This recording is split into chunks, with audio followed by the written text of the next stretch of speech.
Avui tenim dues males notícies. La primera és que tinc un micro aquí que no podré fer servir perquè diguem que la informàtica no és una de les grans virtuts que tinc, llavors em vaig confondre amb el tema dels ports i no podré fer servir avui encara el micròfon. Tu, Martí, sí que m'hauràs avançat, diguem, 2 setmanes abans hauràs fet els deures que jo. Em comprometo aquesta setmana a buscar un adaptador per poder la setmana que ve ja fer servir aquest micro i poder fer un pas més en la professionalització d'aquest podcast i deixar enrere l'època del cutrisme que ha regnat fins ara.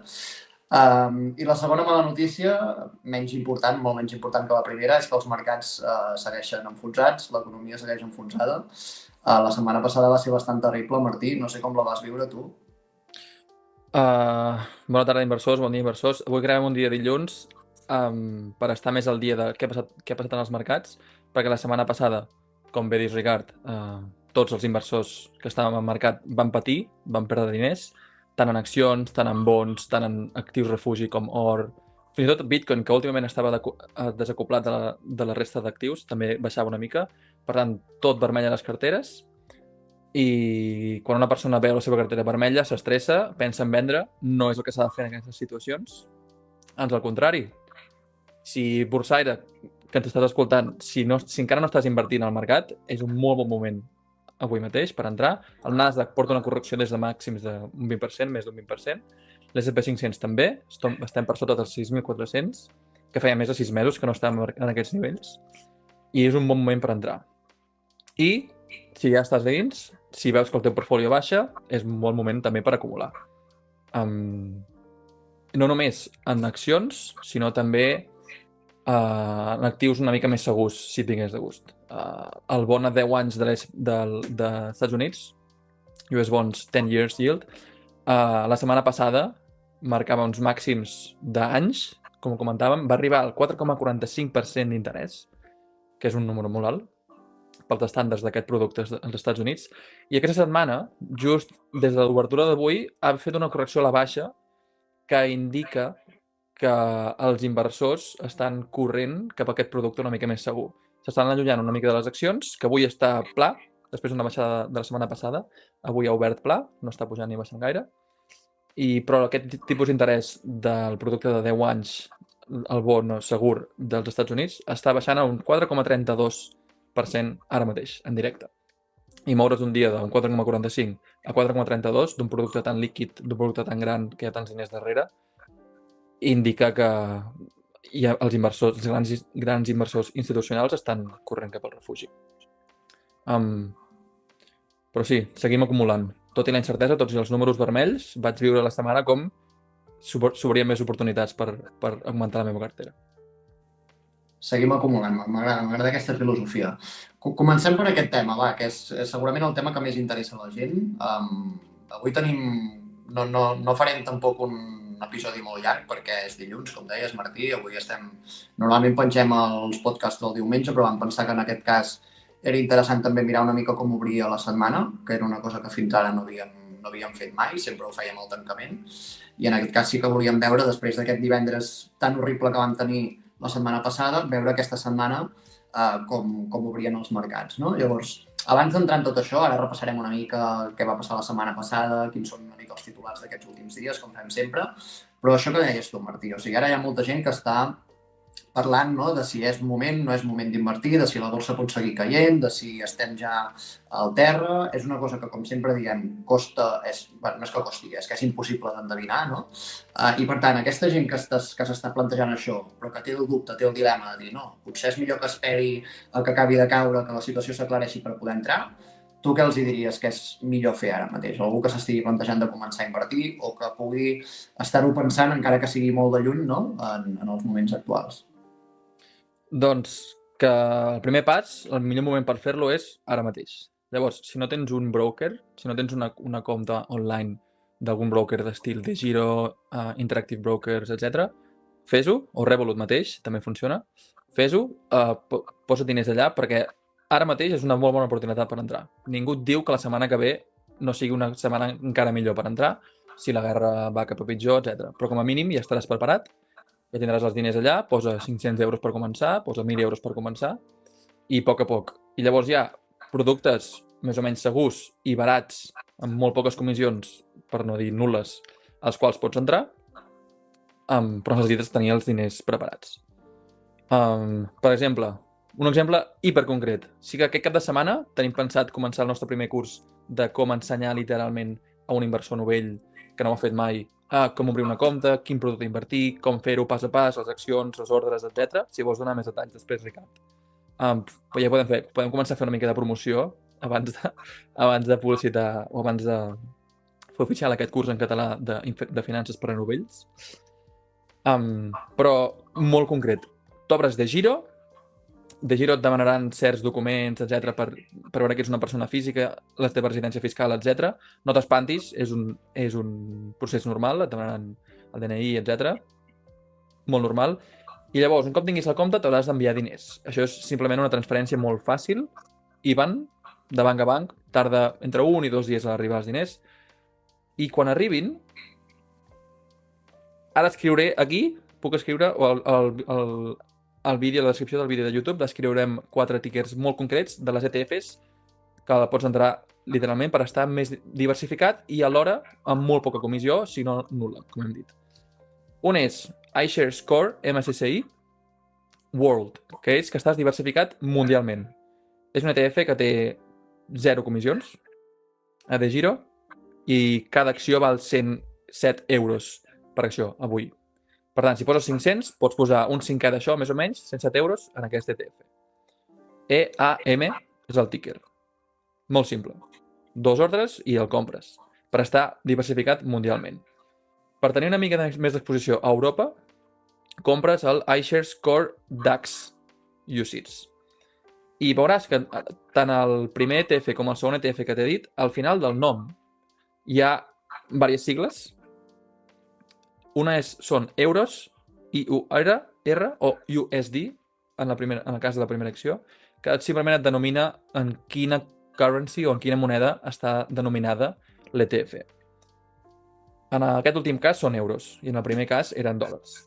I l'important és la segona lletra, que és ACC, que és d'acumulació, un ETF d'acumulació, que vol dir que no et pagaran dividends, sinó que els dividends s'autoreinvertiran de nou en el mateix producte quan pertoqui fer-te aquest pagament. I les 2 últimes ETFs són per tenir exposició a l'S&P 500, que és el mercat estadounidense, per estar també diversificat en aquest aspecte. Una és Vanguard S&P 500 UCITS, és molt simple, molt estàndard. Cada acció també et val 107 euros.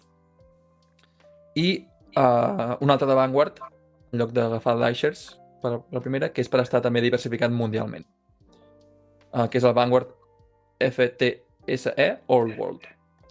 Ara et posarem tots els tickets per aquí, perquè sigui molt fàcil per tu. Cliques, compres una acció i vas acumulant. I en aquest cas, l'última val 140 euros per acció. I això et tardaràs, en total, potser tardes 2 o 3 dies, però de feina de tu estar davant activament de la pantalla, tardaràs 10-15 minuts. I en 10-15 minuts del teu temps pots estar invertit a l'economia mundial. Molt bé. Doncs avançaves al tema aquest del curs. És veritat que és una cosa que fa unes setmanes que hi durem voltes i de fet sou diversos de vosaltres que ens ho heu demanat. I de fet, quan els primers vídeos sí que us recomano que els repasseu perquè allà sí que vam parlar de molts conceptes introductoris, sobretot els primers 3 vídeos que tenim penjats al canal. Poden servir com a base, però sí que creiem que era important que poguessin tenir un curs ben estructurat amb tots els conceptes, que si no m'equivoco és el primer curs en català que hi haurà gratuït per poder invertir en borsa des de zero, i per tant creiem que això també serà una manera de que puguem arribar a més gent, no? I de que puguem aprofitar aquesta oportunitat que també ara mateix ens dona el mercat, com tu deies, Martí.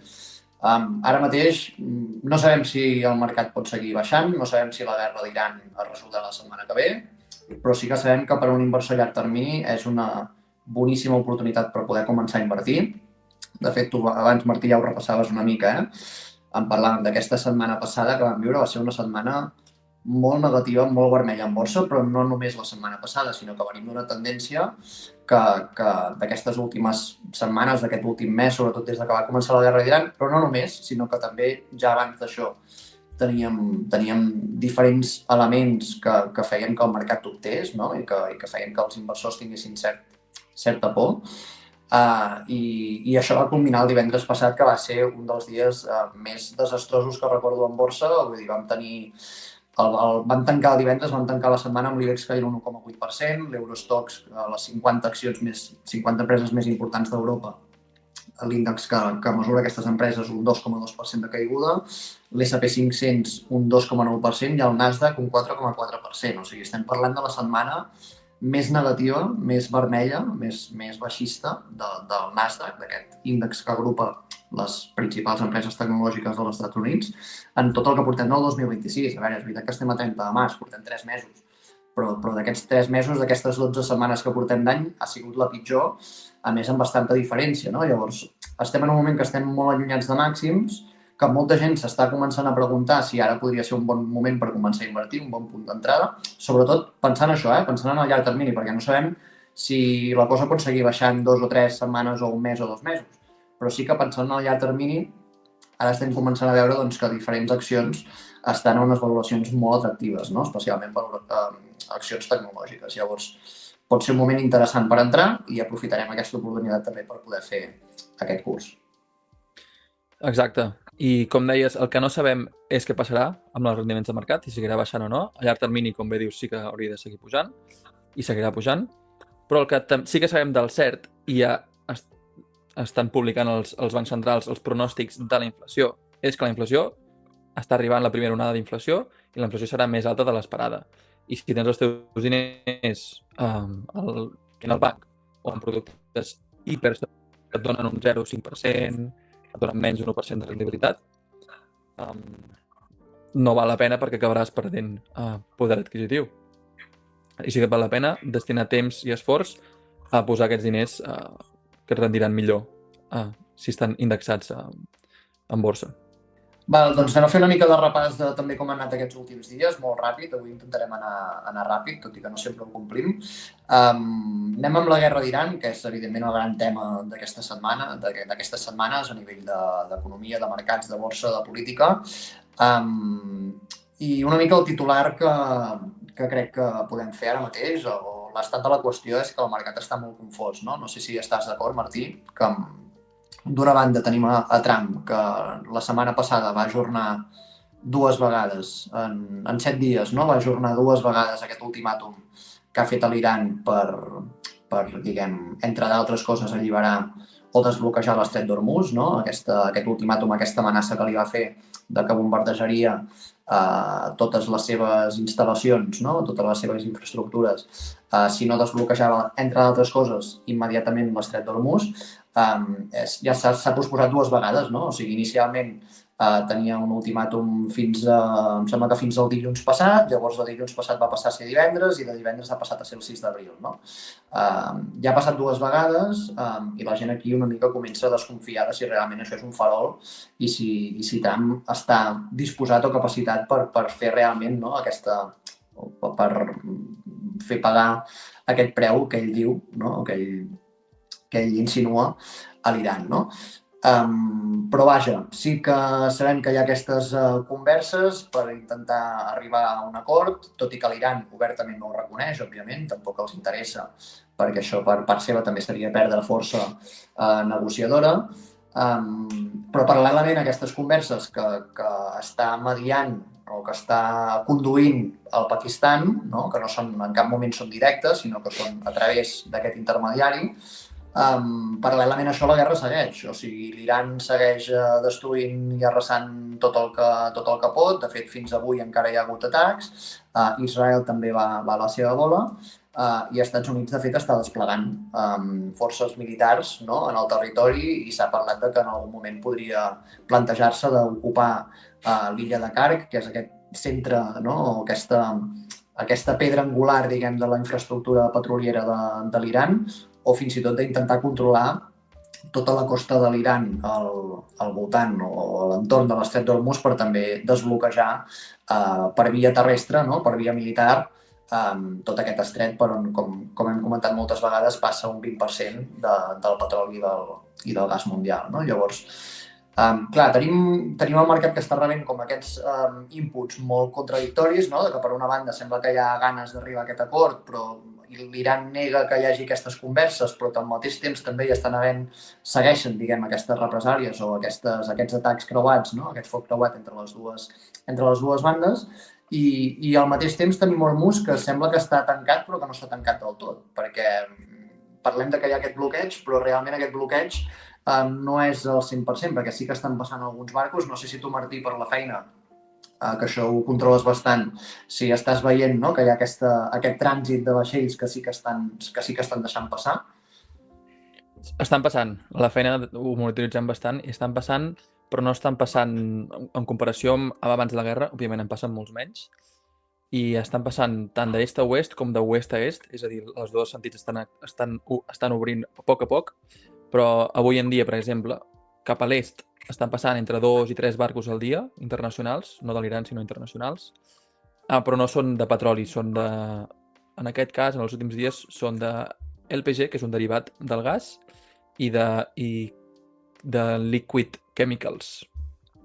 I de est a oest, que entren per recarregar altres tipus de producte, també sí que són més de LPG, perquè recordem que tant la Índia com tot el sud-est asiàtic és molt dependent dels productors energètics del Qatar, bueno, i de tot l'estret, de tot el Golf, però no tenen una infraestructura molt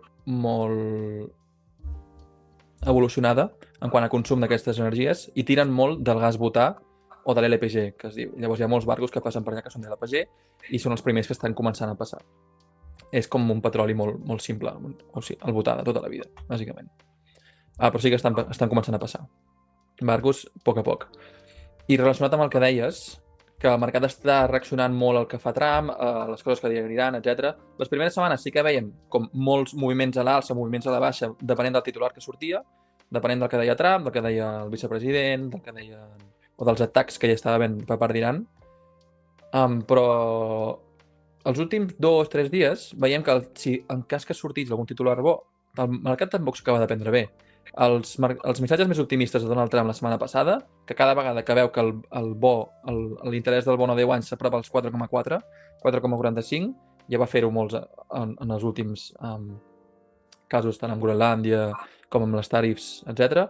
Es tira enrere i canvia el relat quan aquest número de 4,45, 4,5% és la barrera o quan l'interès d'aquest bo arriba a aquest numeret, perquè li preocupa que els interessos a pagar pel govern siguin massa alts, que els interessos a pagar per qualsevol retail o qualsevol persona inversor o qualsevol persona dels Estats Units està entrant en deute cada vegada que paga per crèdit, etc. No volen que paguin massa i per tant li preocupa aquest número de 4,5 i canvia el seu relat.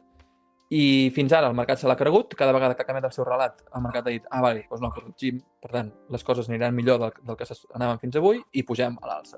Aquests últims 3 dies no ha funcionat així, perquè hi ha hagut massa altibaixos, jo crec, i hi ha el gran institucional, el gran inversor institucional, els grans inversors, grans bancs, ja no s'acaben de creure tot el que surt de la boca de Trump.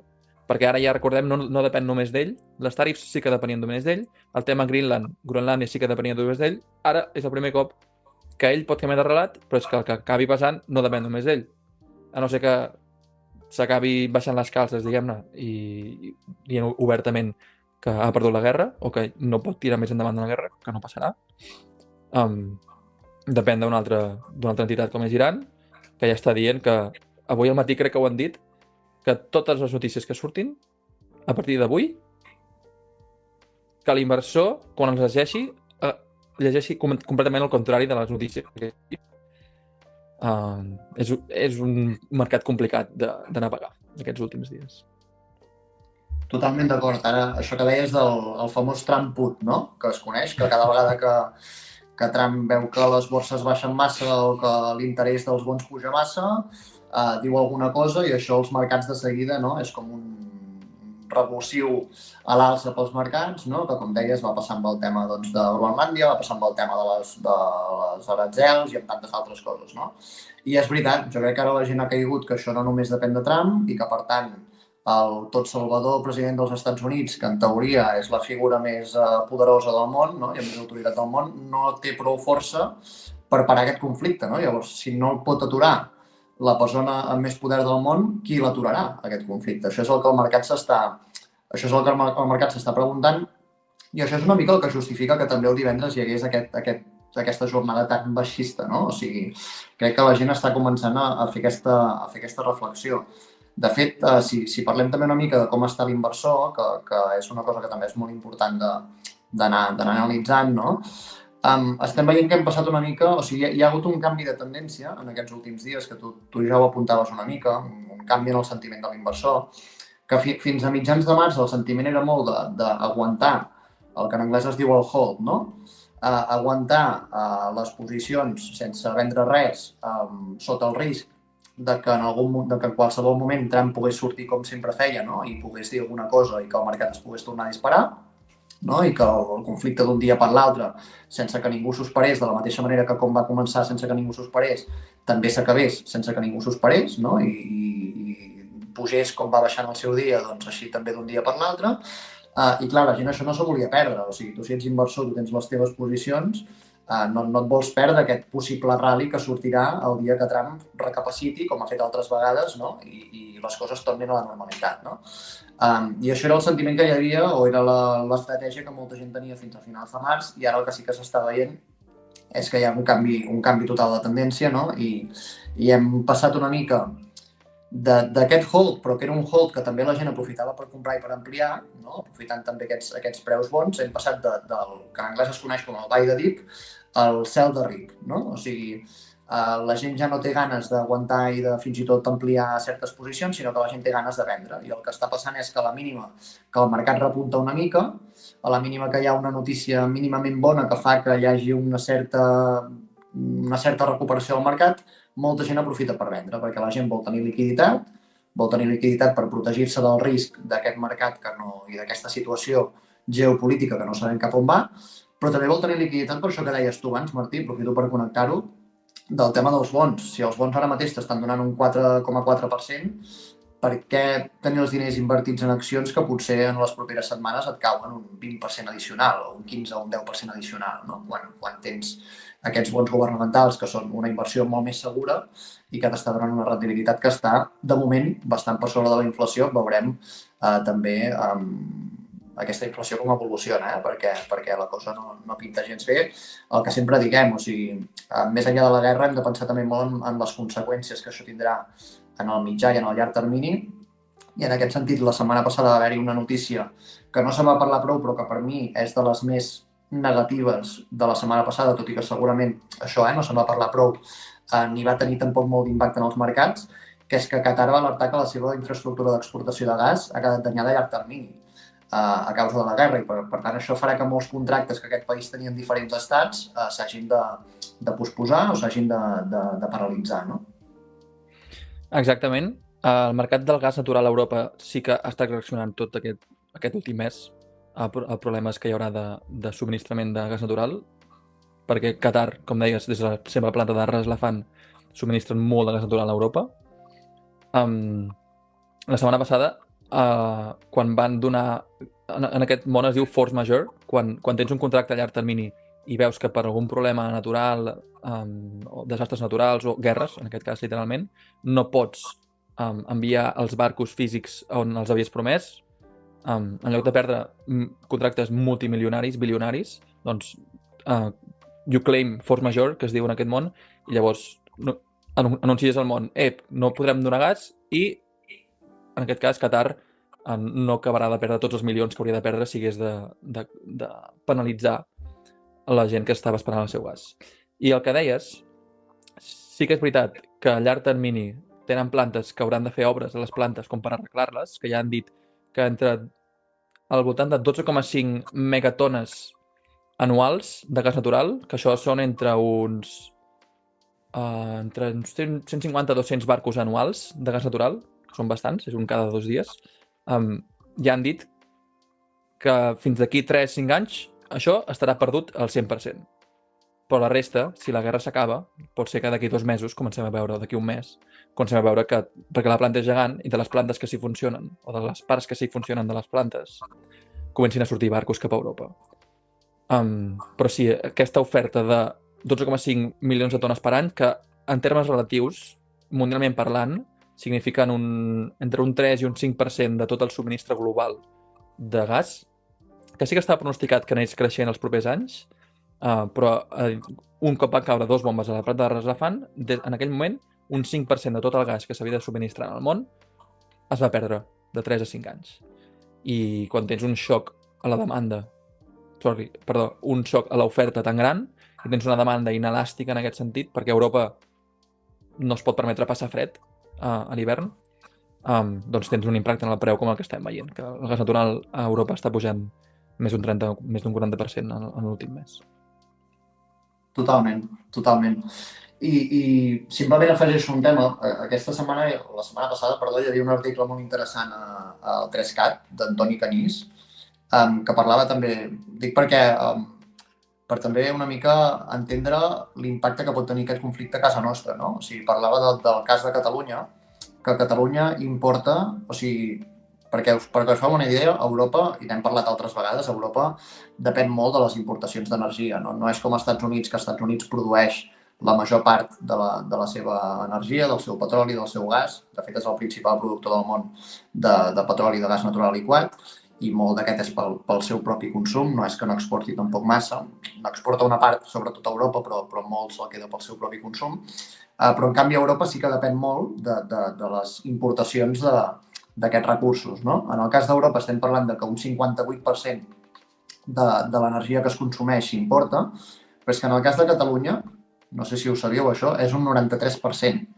O sigui, estem parlant de que pràcticament tota l'energia que consumim l'importem. I això també fa que a Catalunya l'energia sigui més cara que en altres països europeus i fins i tot que en altres comunitats autònomes de l'estat espanyol, no? Perquè a Catalunya, més enllà de que no tenim recursos fòssils, que això és una cosa que passa a gran part d'Europa, diguem, no? Excepte Noruega i alguns països que sí que tenen fons, diguem, d'aquest recurs.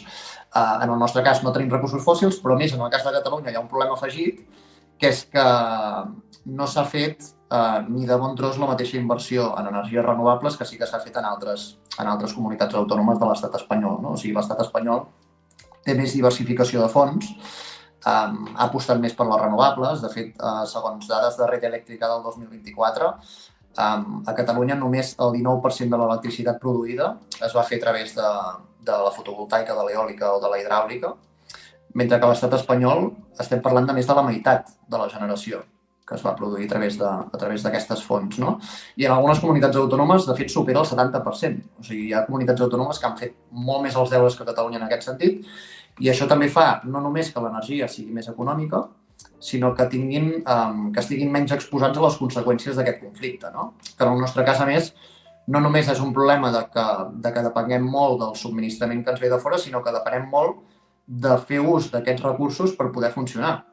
Perquè, per exemple, si mirem el tema de l'electrificació del parc de vehicles, en el cas de Catalunya només un 2% del parc de vehicles encara és elèctric. És veritat que si mirem les noves matriculacions estem a nivells de països com Alemanya o França, vull dir que aquí sí que amb tots els cotxes nous que es van matriculant hi ha bastant de percentatge, diguem, hi ha un percentatge raonable de vehicles elèctrics, però el parc actual encara el nivell d'electrificació és molt baix, no? I això fa que depenguem molt del petroli per funcionar, per exemple, pel comerç, no? Tots els camions, per exemple, els autobusos, el nivell de dependència del gasoil és molt i molt important, i per tant aquí tenim el doble problema aquest d'una banda de l'oferta i de la demanda, no? Tenim aquesta... Vaja, és un tema que creia que sí que era interessant comentar, perquè hem de ser conscients, no?, de l'impacte que pot tenir això també pel nostre país, i no només pel nostre país, sinó que en general aquest xoc energètic que estem visquent tindrà un impacte evident en la inflació. No ho notarem a curt termini, però sí que ho notarem de cara a finals d'any. S'espera que hi hagi un repunt molt important de la inflació. De fet, l'IPC al mes de març ja es preveu que tanqui al voltant del 3,3%, vull dir que ja és més alt que el que vam tenir el mes de febrer.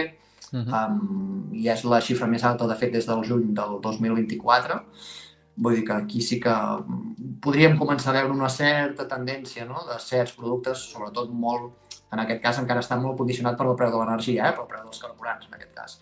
Però sí que de cara a finals d'any això es pot acabar traslladant a molts altres productes, no?, que n'hem parlat de fet en aquest programa, de com això, per exemple, també està tenint impacte en el comerç de fertilitzants, no?, en el comerç mundial de fertilitzants, i com això també impactarà en l'alimentació. I això simplement per acabar, que estic fotent molta xapa, tinguem en compte que el gran problema de la inflació no és només aquest. El gran problema de la inflació és que si hi ha inflació, els tipus d'interès pujaran. I això a nivell del Banc Central Europeu, ara ja a nivell europeu ja s'està donant pràcticament per suposat que aquest any tindrem entre 2 i 3 pujades de tipus d'interès. I en el cas dels Estats Units, que s'assumia a principis d'any que hi hauria entre 2 i 3 retallades, alguns parlaven d'una, però vaja, entre 1 i 3 retallades, ara ja s'està parlant que hi ha un 50% de possibilitats de que hi hagi un rate hike, no? O sigui, que hi hagi un augment de tipus d'interès als Estats Units, que això seria terrible. O sigui, seria terrible perquè l'economia ja està molt tocada, tant a Europa com als Estats Units, no? I això encara refredaria més l'economia, però seria terrible també per això que dèiem al principi del vídeo, Martí, del tema dels bons governamentals, no? Si puja el tipus d'interès, també pujaran els bons, i això vol dir que tot aquest deute públic, que com tantes vegades hem dit és totalment massiu, serà encara més car, no?, de poder retornar. És que just aquesta setmana comentàvem la dada de que des del que portem d'any, es preveu que el 2026 als Estats Units es gasti més en repagar el deute que té existent, que no para de pujar el nocional, i si l'interès també es manté més o menys als nivells que ara, es pronostica que serà de magnituds enormes, que són de $1 trilió, que són 1 milió de milions de deute públic que ha de pagar, que són més diners del que es gasta en defensa, que és literalment l'exèrcit més gran i més potent del món, amb tot el que tot involucra. S'estan gastant en total, crec que eren uns 960 bilions de dòlars, doncs s'estan gastant més només en repagar l'interès, que és com preu 8, que no pas en tot aquest gast militar. I això posa en perspectiva que estem en nivells de repagament de deute que mai vistos, per no ser gaire estrictes. Sí, és molt bèstia. De fet, abans mirava les dades i és això que dius, quan parlàvem també el cap de setmana. $1 trilió, que són 1 bilió nostres, diguem, perquè ens entenguem, que Estats Units haurà de destinar només a pagar això que deia Martí, els interessos, només els interessos del deute, no a pagar el deute, sinó els interessos que està generant aquest deute. Per posar-ho una mica en perspectiva, estem a $1 bilió, però és que el 2020 era de 345.000 milions, o sigui, s'ha multiplicat per 3 en 6 anys el que està destinant als Estats Units, que ara aquí, Martí, sé que voldràs afegir una precisió tècnica, que també comentàvem el cap de setmana, de per què això és així. Però, en tot cas, el que és evident és que, més enllà dels motius, és totalment insostenible. O sigui, pensem que als Estats Units, això representa el 3,3% del PIB dels Estats Units. És una bestiesa. O sigui, Meta té una capitalització de $1,5 bilions. O sigui, estem parlant que 2/3 parts de Meta, de la capitalització del mercat de Meta, que és una de les empreses més grans del món, aquest valor és el que els Estats Units està destinant a pagar els interessos del deute l'any 2026, que, com dius tu, Martí, és més del que destinen a defensa, més del que destinen al Medicaid. Vull dir que és una bestiesa absoluta. I una altra dada, per acabar, que m'ha cridat molt l'atenció, per cada dòlar que el govern de Trump recapta, que el govern dels Estats Units, que la Casa Blanca, recapten impostos aquest 2026, de cada dòlar, 19 cèntims es destinaran directament a pagar els interessos del deute. O sigui, és un 20% pràcticament del que està recaptant el govern estatal, en aquest cas, dels Estats Units. És una bestiesa absoluta. És una bestiesa, però donant aquestes dades s'entén perfectament l'actitud de Trump, que sigui Jerome Powell o qui sigui que hi hagi al capdavant de la Fed, baixa'm el tipus d'interès ja, perquè si no, no puc fer el que vulgui amb el meu budget, amb el meu governamental budget. Estic molt limitat perquè tinc un 20% de tot el que recapto que no puc tocar-ho, perquè si no, fem fallida i llavors ja sí que la crisi que hi hauria sí que seria next level. I sí, com has dit, en 5-6 anys sí que ha augmentat molt el deute, però és que hem tingut una Covid pel mig que va incentivar que tots els governs del món, això sí que ja no era només als Estats Units, que als Estats Units va ser especialment laxa, però per incentivar l'economia, quan tens un xoc de l'activitat productiva tan gran com va haver-hi el Covid, van emetre milions i milions i bilions de deute que ara s'està repagant, perquè ara estem arribant just 5 anys després, just entre 5 i 6 anys després, que són com el gran nocional del deute que van no em surten les paraules en català, issue, com que van crear per incentivar l'economia just durant la Covid o post-Covid, ara s'està repagant en gran quantitat. Però sí, no deixa de ser que el número que acabem de dir són xifres astronòmiques. Sí, són xifres astronòmiques i que, com dèiem, és el que més preocupa Trump ara mateix, no? O sigui, Trump, evidentment que no li fa cap gràcia que estiguin caient els mercats, però que encara li fa menys gràcia de tota aquesta situació, de tota aquesta guerra, és els riscos o l'impacte inflacionari que això té i com això es tradueix a nivell de tipus d'interès, no? Perquè ell ha apretat molt, com tu deies, a Jerome Powell perquè reduís aquests tipus d'interès, no només per estimular l'economia dels Estats Units, que està molt debilitada, i treure una mica de pressió al consumidor dels Estats Units, no? que com dèiem, doncs està en uns nivells d'impagament elevadíssims, sinó també per treure pressió a si mateix, per treure pressió a la Hisenda o a l'Estat, no? De la Casa Blanca, en aquest cas, per tot aquest deute que té, que al final, si els interessos són alts, també això l'ofega, no? I fa que molts de diners que hauria d'estar destinant a altres coses, perquè Trump, de fet, no? Té una sèrie de promeses electorals que ha de complir. I tots aquests diners que està destinant a repagar, no? O a pagar els interessos del deute no els pot destinar a altres qüestions que són prioritàries, sobretot a les portes d'unes eleccions de mig mandat, no? Que n'hem parlat moltes vegades també en aquest programa, en què ell haurà de rendir comptes de la feina feta i evidentment, tots aquests diners que està destinant a pagar això no els pot destinar a altres coses. Vull dir que vaja, al final tot això són derivades de la guerra, no? Quan parlem de la guerra, quan parlem del petroli, quan parlem d'aquest tancament de l'Estret d'Hormuz, fixeu-vos que tot això té com moltes repercussions a molts nivells. Hem parlat del cas de Catalunya i de com això pot ser especialment perjudicial en el nostre cas, però també seria incrèdul pensar que als Estats Units això no té un impacte, no? O sigui, aquesta gent que diu, no, però és que als Estats Units, com que produeixen el seu propi petroli i el seu propi gas natural, no estan afectats per això. Bé, doncs pregunteu-li a qualsevol ciutadà nord-americà que cada dia que va a la gasolinera veu que el preu puja, no? I que n'està fins als nassos de la inflació persistent que viu aquest país, no? I a veure què ho diuen, però segur que no estan gens contents amb la situació actual i per això Trump també té aquesta urgència de matar aquesta qüestió, no? I ara, si vols, canviant una mica més cap a la intel·ligència artificial, perquè recordem, hi ha una guerra, però també hi ha una revolució informàtica, el seu nom és intel·ligència artificial, i encara hi ha molts inversors, molts bancs que diuen que estem en una bombolla, que potser sí que s'està desinflant últimament. Ara parlem de Meta, si vols, ràpidament, però abans jo volia parlar de Google, i perquè aquesta setmana passada es va donar la notícia de que Google va fer públic que havien descobert un nou algoritme, que es diu Google Turbo Quant, que permet comprimir tots els pesos dels grans algoritmes de Large Language Models, tots els seus Gemini, etc., totes les estructures de Transformers que permeten que la intel·ligència artificial arribi a tot el món, doncs ha permès que la memòria que ocupen aquests algoritmes es divideixi per 6. És a dir, ara es poden fer estructures amb el mateix cost de hardware, diguem-ne, pots implementar 6 vegades més de xarxes computacionalment potents.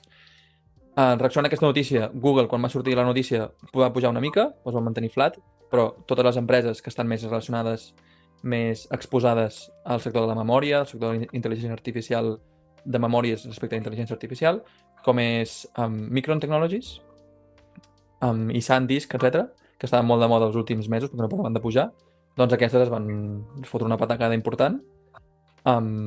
Micron porta des de màxims, ha perdut entre un 30 i un 40%, no arriba al 30%, però SanDisk sí que també porta una baixada molt important, més d'un 20%, en això en una o dues setmanes. I Meta, més del mateix, no? Sí, Meta per un altre motiu també ha tingut una setmana dolenta. Salut. Perdó. Coses del directe.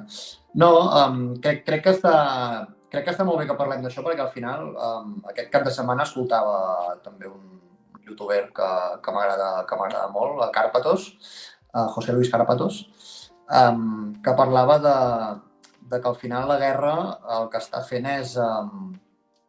no sé exactament quina paraula feia servir, però és com genera un efecte multiplicador o reforça diferents crisis que ja existien d'abans, no? O sigui, no podem pensar que la cosa anava molt bé i que després un dia per l'altre va arribar la guerra i tot va començar a anar malament, sinó que hi havia ja diferents crisis latents i persistents que encara hi són, no? I que la guerra simplement el que fa és tapar-les perquè la guerra és encara més important, no? I aquestes queden com més amagades, però hi ha altres elements que n'hem parlat en aquest programa, ho podeu recuperar, no? Si aneu un mes enrere, veureu que parlàvem d'això, de la bombolla de la intel·ligència artificial, d'aquesta por del CAPEX, no? Per part de les grans empreses tecnològiques que segueixen estant molt castigades per això.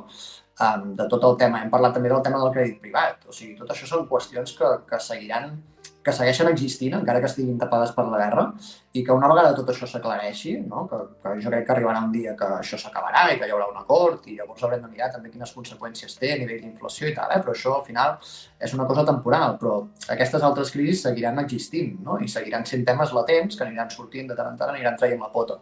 I per tant, n'hem d'anar parlant, n'hem de seguir parlant, no podem parlar només de la guerra o pensar que és l'únic problema que hi ha ara mateix, no? I com bé deies, Martí, hi ha tots aquests temes, el tema de la IA, no? D'aquesta...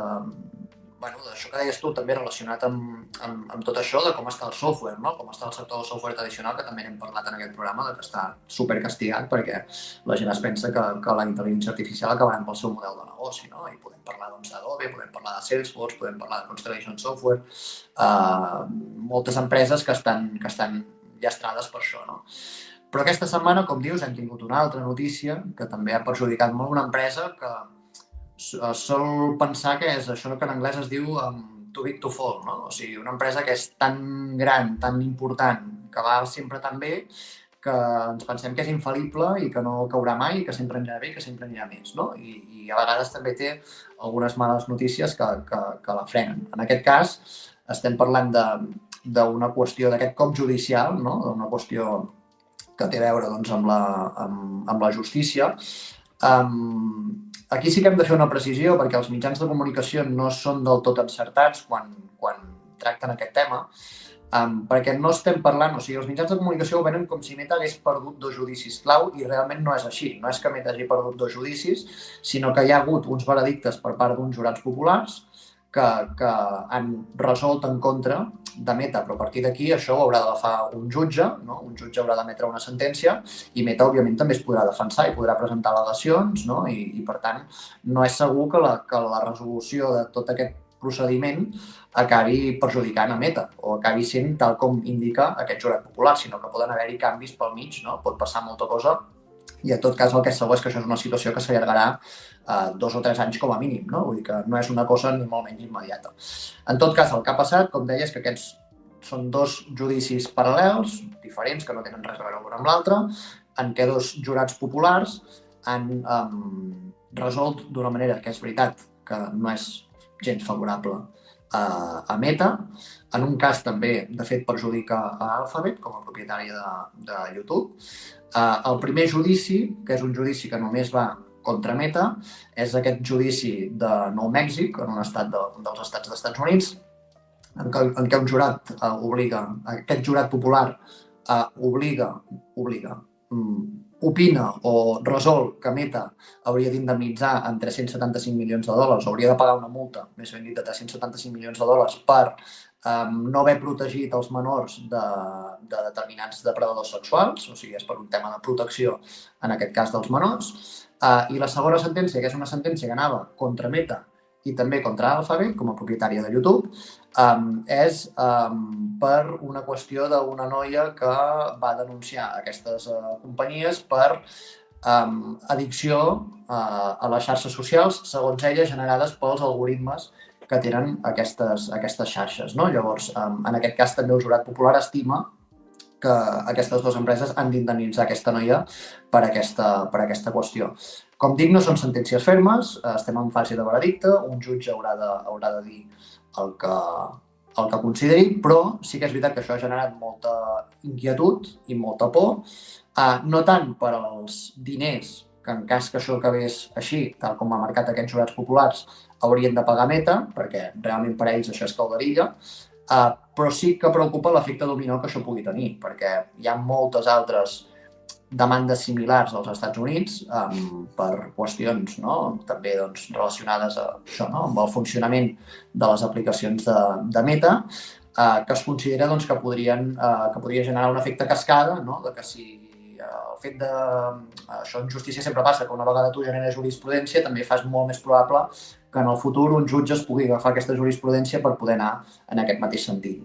Llavors hi ha por que això pugui generar un precedent i que, per tant, l'empresa pugui tenir totes aquestes demandes en contra, no només Meta, sinó que aquestes demandes també són contra TikTok, són contra Alphabet, són contra diferents empreses que tenen xarxes socials. I ara una mica la sensació que hi ha és aquesta, de que ens podem trobar que les empreses de xarxes, que el mercat de les xarxes socials li acabi passant una mica el que li va passar als anys 90 amb les empreses tabaqueres, que van estar molt regulades, van estar molt castigades per totes, en aquest cas per qüestions de salut, i això va canviar molt també el seu model de negoci, i va limitar molt el creixement d'aquestes empreses. Llavors, hi ha una certa por que en el moment actual, el 2026, les empreses de xarxes socials puguin ser les noves tabaqueres dels anys 90, en el sentit que tinguin molta més regulació, que el govern, que els estats els estiguin molt més a sobre, que és una cosa que també estem veient a nivell europeu, per cert, i que això també pugui perjudicar el seu model de negoci, perquè al final, ja acabo, com hem dit moltes vegades, Meta no és una empresa de xarxes socials, és una empresa de publicitat. O sigui, el seu model de negoci es basa en la publicitat, i aquesta publicitat, per funcionar bé, necessita dades, perquè aquestes dades permeten que Meta pugui segmentar molt bé els seus anuncis i que, per tant, pugui arribar al públic ideal per a aquell tipus d'anunci. Clar, si aquestes dades que Meta obté de maneres, i estic d'acord, moltes vegades poc legítimes o poc transparents, les té limitades, perquè hi ha una llei que diu que a partir d'ara haurà de ser molt més cautelós o molt més prudent o molt més transparent amb l'obtenció de dades, doncs això també pot perjudicar el seu model publicitari. I el mateix amb Alphabet, que Alphabet també al final és una empresa de publicitat, tot i que sí que segurament està més ben diversificada que Meta. No sé, Martí, tu què en penses de tot això? Opino que qualsevol addicció és perillosa i que millor regular-la que no pas trobar-te amb les conseqüències de l'addicció desregulada.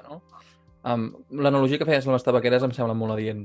És una nova addicció al mercat, tot el món té accés a aquest producte i poden sorgir moltes addiccions no controlades, o que si es regulessin n'hi hauria moltes menys, i per tant el govern, tal com funcionen les economies actuals i els països del món, doncs la seva obligació és regular aquestes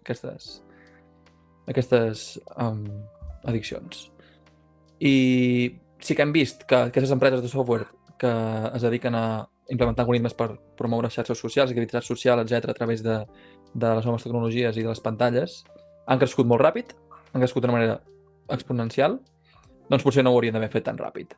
Potser sí que anem una mica tard a l'hora de legislar qui té accés a què i com funcionen aquests algoritmes per darrere, que no només siguin una black box i que facin el que vulguin Meta de manera privada, etc., ja que tot el món té accés a ella, ja que són aplicacions públiques, doncs regular-les una mica.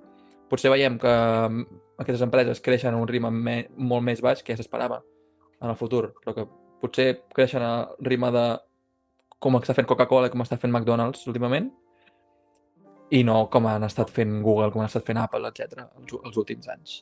Crec que és una evolució natural de la tecnologia i veurem com evolucionen els propers casos en els tribunals. Sí, estic d'acord, O sigui, tens tota la raó que al final totes aquestes grans tecnològiques crec que s'acabaran comportant com commodities. De fet, algunes ja ho fan, Tenim el cas de Microsoft o d'Apple, per exemple, que sí que són empreses que històricament havien tingut creixements més alts, però que ara últimament estan en creixements del 5-6%, perquè al final són empreses que són tan madures, que estan tan consolidades, que tenen tanta presència a tot arreu, que és difícil que puguin créixer a ritmes gaire més elevats, perquè ja estan són empreses, diguem, molt presents, no? Que tenen poc marge de creixement. Sí que és veritat que en el cas de Meta hem tingut aquesta situació excepcional, no? Aquests creixements tan forts per una empresa de la mida de Meta, i potser sí que ens hem d'anar acostumant a que en els propers anys, i de fet tot indica que serà així, no? Que el creixement s'anirà, diguem, calmant una mica, no? Clar, el que sí que hem de tenir en compte una mica és que ara mateix les valoracions que tenen totes aquestes empreses ja estan tenint en compte aquest refredament del creixement, no? Perquè ara mateix Meta, que el dijous va retrocedir un 8%, ara mateix està cotitzant a 18 vegades forward. Microsoft, en el cas de Microsoft, estem parlant de 22 vegades. I Nvidia, per exemple, que té un creixement bestial en aquest cas per als propers anys, previst pels propers anys, està a 21,5 vegades. Llavors, són valoracions que justifiquen creixements més moderats, no? En el cas de Microsoft, per exemple, estem parlant de que el preu és el mateix que tenia el novembre del 2023, per tant, en 2 anys i mig que han passat, és com si res hagués passat, no? Com si no hi hagués hagut tota aquesta revolució de la intel·ligència artificial que fa que aquest negoci tingui un potencial molt més alt que el que podia tenir el novembre del 2023 i, per tant, estem parlant de que estan en unes valoracions molt atractives, fins i tot tenint en compte que el creixement es pugui normalitzar o es pugui moderar en aquests propers anys, no? Ja ens estaria justificant un múltiple com l'actual. Llavors, això és una cosa que s'ha de tenir en compte. A més, Meta, la setmana passada, llàstima que va quedar tapat per el tema aquest del judici, però la setmana passada va anunciar una notícia que crec que és superrellevant, que hem de tenir en compte, un pla d'incentius que pagarà, diguem, als seus treballadors, sobretot, em sembla que són bàsicament els càrrecs, ho pagarà condicionat a que l'empresa arribi als 9 bilions de dòlars de capitalització l'any 2031. Actualment està a 1,5 aproximadament, com dèiem abans, i per tant l'empresa, diguem, que s'hauria de multiplicar el seu valor per 6 en els propers 5 anys, no? O sigui, de 2026 a 2031 són 5 anys. Mark Zuckerberg creu que la seva empresa d'aquí 5 anys pot valdre 6 vegades més cara. Això és una bestiesa absoluta i en cas de que es compleixi vol dir que el valor de les accions que segueix, no? El creixement, que segueix els beneficis de les empreses a la llarga, no? Vol dir que també la valoració actual o el preu actual seria molt més alt del que tenim ara mateix, no? I per tant, Zuckerberg creu que el seu negoci pot seguir creixent a un ritme bestial i en aquest sentit doncs, ha fet aquest pla d'incentius per animar els seus treballadors a que això sigui així. No és segur que s'acabi complint, però en cas que s'acabi complint, ostres, poder entrar ara, no? En una empresa que en els 5 anys pot multiplicar-se per 6 a nivell de valor, realment és molt interessant, no? I acabo afegint una cosa simplement per afegir com un punt una mica discordant amb un dels temes que has dit, tampoc del tot, però que sí que crec que estic d'acord amb tu, que és un sector que s'ha de regular i que hi ha determinades coses doncs, que s'han fet i que s'estan fent que no s'haurien de permetre. Però sí que per tenir una mica, per entendre també que al final no tot és blanc o negre, no? Per més que aquestes empreses puguin no caure del tot bé a l'opinió pública, tinguem en compte que el segon dels judicis, aquest judici d'aquesta noia que deia que per culpa dels algoritmes de Meta i d'Alphabet s'havia tornat addicta a les xarxes socials, clar, és que és una noia que va començar a consumir aquestes xarxes socials amb 6 anys. Això és una cosa que no ha sortit als mitjans. Però si tu llegeixes aquesta resolució, si llegeixes el cas amb una mica de calma, veus que aquesta noia va començar a consumir aquestes xarxes socials amb 6 anys i que va arribar a consumir 16 hores diàries d'aquestes xarxes socials, no? Llavors, penses, clar, fins a quin punt això és responsabilitat de Meta, en aquest cas, no? Que Meta has de tenir com a mínim 13 anys per poder fer servir les seves aplicacions. Té una restricció d'edat i un sistema de validació que, clar, si aquí darrere hi ha uns pares que permeten, no?, que se saltin certes normes i que permeten que el seu fill, ja no adolescent, sinó la seva filla de 6 anys, estigui 16 hores al dia enganxada al mòbil, home, no sé si el problema és de Meta i en aquest cas dels inversors o dels pares. No sé si qui ha de pagar els plats trencats som els inversors o són uns pares que crec, personalment, això és opinió personal, que no han fet bé la seva feina, no? Llavors, per entendre també una mica el surrealisme d'aquest cas i per entendre que segurament, malgrat el jurat popular hagi dit una cosa, Meta té armes també per defensar-se en tot aquest procés i és probable que el jutge acabi determinant una cosa diferent a la que hi ha ara mateix, perquè des d'un punt de vista de sentit comú és evident que és un cas en què la responsabilitat no només es pot atribuir a l'empresa. Però vaja, veurem com evoluciona. La qüestió, com dèiem, és que ara mateix les tecnològiques estan a unes valoracions molt atractives, no només per la guerra, sinó també per altres motius. En el cas de Microsoft, perquè se la posa dins de la bossa del software i perquè es pensa que la intel·ligència artificial també pot acabar amb el seu model de negoci, tot i que és la principal inversió d'OpenAI, i per tant això moltes vegades et genera una contradicció bastant forta, no? En el cas de Meta, perquè té tot aquest dubte, no?, sobre aquestes possibles sentències judicials. Per cert, aprofito per dir el mateix que li passava a Google fa un any, i Google ara mateix no, però fa poques setmanes estava a màxims històrics, no?, i va ser l'empresa o l'acció de moda.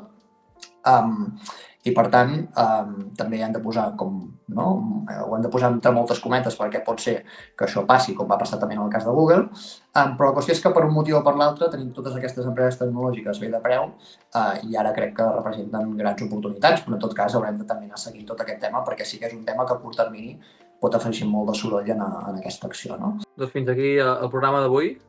Com hem avançat al principi, creiem que és una molt bona oportunitat per entrar aquesta setmana. Ha comentat en Ricard que les tecnològiques estan a bon preu, per tant, donant un cop d'ull, però si no confieu en fer stock picking, com triar l'acció que creieu que ho farà bé els propers 10 anys, doncs us indexeu, com hem explicat al principi. Aquest cap de setmana comunicarem i anunciarem que farem aquest curs en català, que esperem que sigui útil per tothom, i ens veiem aquí la setmana que ve, fins aquest cap de setmana. Bona setmana i bona inversió a vosaltres.